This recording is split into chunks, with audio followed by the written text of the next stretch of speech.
pour ne pas en demander à ceux qui n'ont rien ou presque rien, ceux qui ont tout. Et plus que tout. Ah, ceux qui ont tout et plus que tout. Enfin, tu te remets en question, espèce de... Bon, bah, le délire fistal continue en France. Gauchotopia se lâche. C'est l'hystérie des impôts et maintenant des sénateurs veulent obliger les Français à contracter un prêt pour désendetter l'État. Des sénateurs EPS. Tiens, ça alors. Bon, écoutez, un peu comme tous les sénateurs, quoi. Hein, un peu comme toute l'Assemblée en général, propose un emprunt obligatoire. Et oui, obligatoire, ça veut dire que tu n'auras pas le choix, Nicolas. Et non, je suis désolé. Oui, on a bien compris qu'on était forcé, merci. Un peu comme tous les impôts, en fait, voilà. Un peu comme tous les prélèvements obligatoires, un peu comme 70% du fruit de notre travail. Bah écoutez, rien ne change, les amis. Alors, on va écouter Public Sénat. Comment on vous fait passer des vessies pour des lanternes? Comment est-ce qu'on vous dit, tourne-moi le dos, ne t'inquiète pas, ça va bien se passer, Nicolas. Et on voit ça ensemble tout de suite. Alors, prochaine étape pour le Sénat dans ce marathon budgétaire, l'examen du projet de loi de finances, le budget de l'État. Ça commence demain à la Haute Assemblée et il y a un amendement des sénateurs socialistes qui attire l'attention aujourd'hui.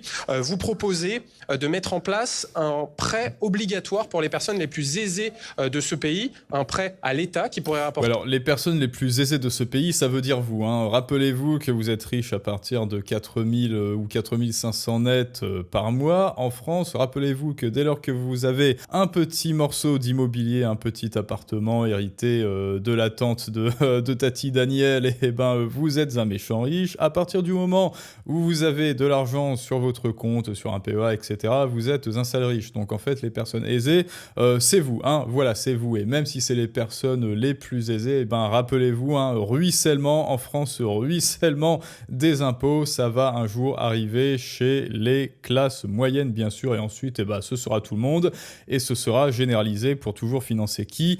Les parasites du haut. Mais n'oubliez pas, hein, la Constitution, les droits de l'homme, l'adhésion à l'impôt, hein, toujours, sauf que là, non, là, c'est prêt forcé, donc ça n'est pas un impôt. Eh ouais, Nicolas, voilà, il faut jouer avec les mots, il faut être partout, hein, t'es là, non, je suis là, et hop, petite quenelle, ça n'est pas une taxe, c'est un impôt forcé, et donc, tu seras forcé, Nicolas.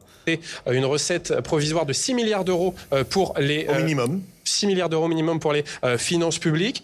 Expliquez-nous ce dispositif. Alors, explique-nous pourquoi est-ce que tu veux toujours pas baisser tes dépenses. C'est un dispositif qui a déjà existé en période de crise dans notre pays. La dernière fois qu'il a été utilisé, c'était dans le premier septennat de François Mitterrand, sous l'autorité d'ailleurs de Pierre Mauroy, ancien maire de Lille, Premier ministre, donc je salue la mémoire. L'idée, elle est simple. Nous croyons en la justice fiscale.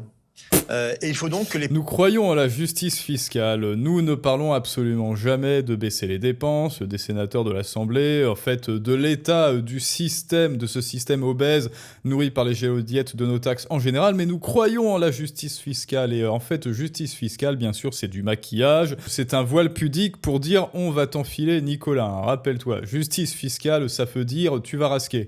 Plus aisés, ceux qui ont le plus profité de cette période et qui se sont enrichis, vous savez que les méchants.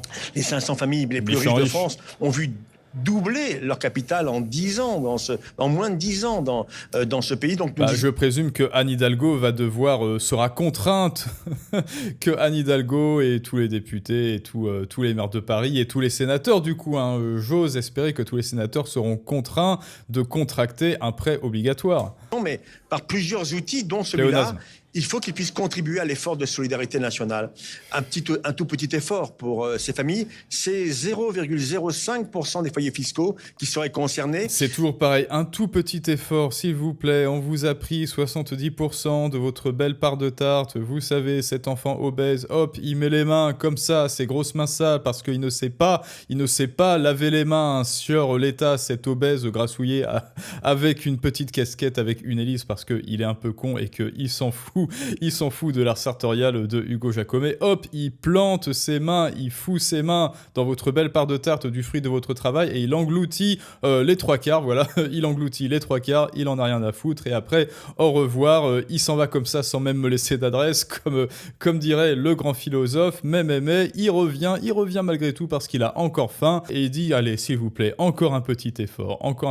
Mais vous imaginez la scène, un type qui vient vous voler tout ce que vous avez chez vous et et l'excuse qui dit pour vous voler encore plus, parce qu'il revient pour vous voler encore plus et il vous regarde droit dans les yeux sans sourciller et il vous dit s'il vous plaît encore un petit effort. Les familles, les foyers fiscaux qui, pour un couple, auraient plus d'1 million d'euros, 1 million d'euros de revenus imposables ou 10 millions d'euros de patrimoine. C'est quand même pas le sort habituel de chacun des Français.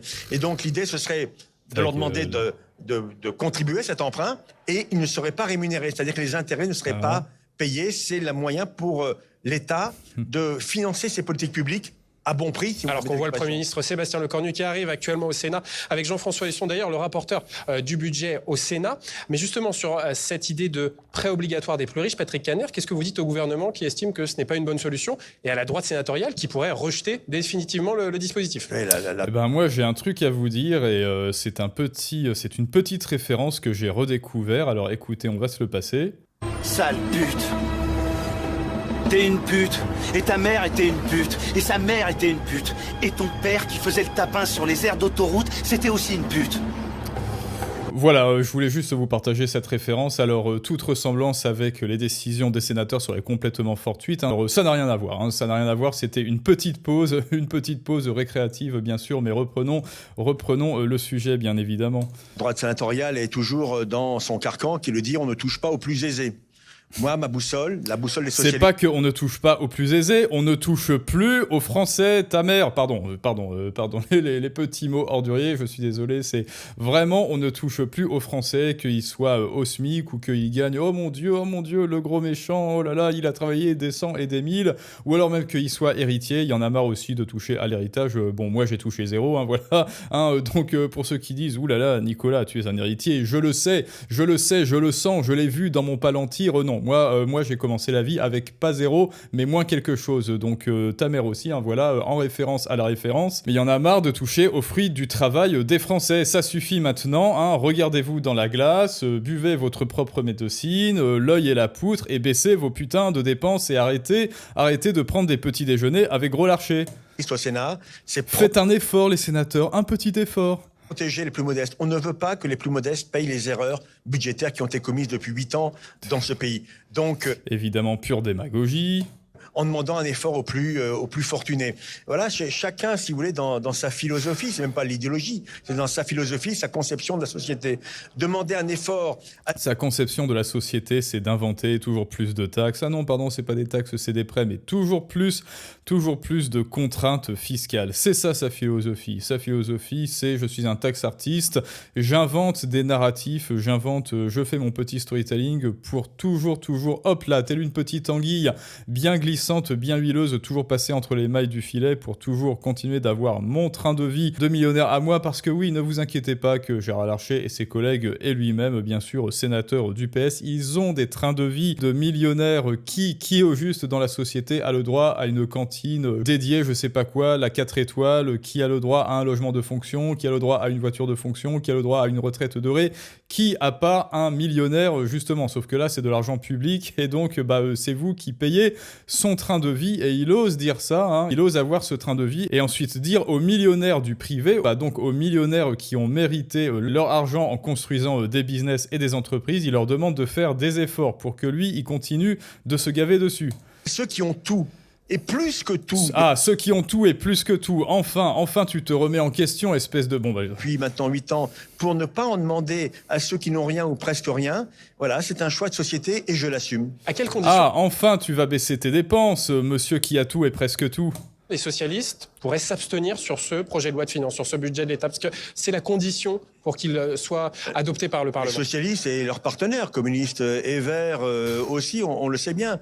Nous, ce que nous voulons, c'est que les acquis qui ont été obtenus à l'Assemblée nationale, notamment sur le projet de loi de sécurité sociale, puissent être rebâtis, reconstruits dans la deuxième lecture à l'Assemblée. Et sur le PLF, on va se battre ligne après ligne, pour montrer qu'une autre voie est possible que celle de l'austérité budgétaire. Et dernière question, si au final il n'y a pas de... Que celle de l'austérité budgétaire. Donc nous, on ne veut pas l'austérité budgétaire, on veut l'austérité pour Nicolas, on veut l'austérité pour les travailleurs et les millionnaires du privé, nous les millionnaires du public. Budget adopté par le Parlement, qu'on passe par une loi spéciale qui rétablit les impôts de l'an dernier. Est-ce que les socialistes censureront le gouvernement en cas de loi spéciale ? Écoutez, la loi spéciale, c'est un outil pour passer les étapes. Et moi, j'ai pas envie qu'on revienne sur le budget pendant la période des élections municipales. Donc, je crois encore au compromis pour un vote du budget. Nous ne voterons pas le budget. Nous ne sommes pas dans la majorité. Mais nous pouvons nous abstenir si nous sommes respectés. Et de l'optimisme chez les... Alors, de l'optimisme, oui, peut-être. Respecter nos inventions, respecter nos petites fioles des taxes. Là, on fait des expérimentations. Respectez-nous. Les taxes artistes, par contre, Nicolas, hors de question de le respecter. On est ici pour prendre son argent. Et on prend son argent pour l'humilier comme d'habitude. Et bon, bah écoutez, l'amendement, il n'y a rien de plus à dire. Hein, voilà, il est émis un emprunt obligatoire d'une durée de 5 ans. Donc vous allez être endetté sur 5 ans au taux actuariel brut de 0% l'an, parce que c'est l'État de toute manière qui va se gaver dessus, ne vous inquiétez pas. De l'impôt sur la fortune immobilière, hein, donc voilà, c'est exactement ça, à hauteur de 30% de l'impôt dû. Donc ceux qui ont de l'immobilier, j'espère que vous êtes très contents, et pour les petits, Nicolas, vous inquiétez pas, ça va bien se passer. Pareil, dans quelques années, ce sera à votre tour, et je te rappelle que si toi aussi tu en as marre de te faire piquer le fruit de ton travail, alors déjà, bien sûr, il y a la masterclass Money Outsider, devenir un outsider financier pour reprendre la main sur ton fric, sur ton épargne, le sortir légalement des circuits officiels et le faire travailler, le faire fructifier au maximum de sa capacité, au maximum de son potentiel, plutôt que de toujours te faire scammer par l'État et son petit livret A ou PEL ou je sais pas quoi. Il y a aussi les vidéos exclusives sur Patreon. Inscris-toi, c'est gratuit, l'inscription est complètement gratuite et tu auras accès à du contenu et des vidéos exclusives, et toutes les vidéos sont ouvertes et gratuites jusqu'à vendredi sans l'abonnement payant pour fêter sa réouverture. Et maintenant, dites-moi ce que vous pensez de tout cela, les amis. N'oubliez pas de vous abonner, de lâcher votre plus beau pouce bleu, de booster, etc., etc. Et je vous dis à tous, à très bientôt pour un prochain storytelling du monde moderne, mais ça, c'est une autre histoire.